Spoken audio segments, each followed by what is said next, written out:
ಇತ್ತೀಚಿನ ದಿನಗಳಲ್ಲಿ ರೋಡ್ ರೇಜ್ ಪ್ರಕರಣಗಳು ಹೆಚ್ಚಾಗಿ ಕಂಡು ಬರ್ತಾ ಇದೆ. ಈಗ ರಾಷ್ಟ್ರೀಯ ಹೆದ್ದಾರಿಯಲ್ಲಿ ಖಾಸಗಿ ಬಸ್ಸನ್ನು ಅಡ್ಡಗಟ್ಟಿ ಗಾಜನ್ನ ಪುಡಿಗೊಳಿಸಿದ್ದಾರೆ. ಅಡ್ಡಗಟ್ಟಿದಂತಹ ಕಾರು ಅಂದ್ರೆ ಏನು ಅಡ್ಡಲಾಗಿದ್ದಂತಹ ಕಾರು ಚಲಾಯಿಸಿ ಪುಂಡಾಟವನ್ನ ಮೆರೆದಿದ್ದಾರೆ.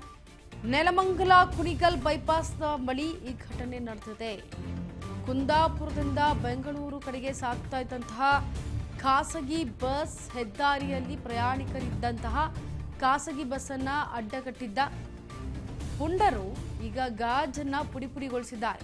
ಕಲ್ಲಿನಿಂದ ಬಸ್ ಮುಂಭಾಗದಲ್ಲಿ ಗಾಜು ಪುಡಿಗಟ್ಟಿ ಗಲಾಟೆಯನ್ನ ಮಾಡಿದ್ದಾರೆ. ಕುಡಿದ ಮತ್ನಲ್ಲಿ ಓವರ್ಟೇಕ್ ವಿಚಾರಕ್ಕೆ ಕಿರಿಕನ್ನ ಮಾಡ್ತಾ ಇದ್ರು. ಖಾಸಗಿ ಬಸ್ನ ಸಿಸಿ ಕ್ಯಾಮೆರಾದಲ್ಲಿ ಈಗ ದೃಶ್ಯ ಸೆರೆಯಾಗಿದೆ. ಸಾಮಾಜಿಕ ಜಾಲತಾಣದಲ್ಲಿ ಈ ವಿಡಿಯೋ ಕೂಡ ವೈರಲ್ ಆಗಿದೆ.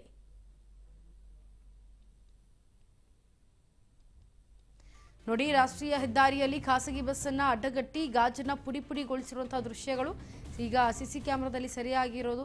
ಏನು ಕಾರ್ ಚಲಾಯಿಸ್ತಾ ಇದ್ದಂತಹ ಪುಂಡ ಒಂಚೂರೇನೋ ಎದುರುಗಡೆ ಬಂದ್ರು ಅಥವಾ ಕ್ಷುಲ್ಲಕ ಕಾರಣಕ್ಕೆ ಈ ರೀತಿ ಪುಂಡಾಟವನ್ನ ಮಾಡಿರೋದು. ನಿಜಕ್ಕೂ ಇದು ಒಂದು ರೀತಿ ಪುಂಡಾಟವನ್ನ ಮೆರೆದಿರೋದು. ರೋಡ್ ರೇಜ್ ಪ್ರಕರಣ ತುಂಬಾ ನಡೀತಾ ಇರೋದು.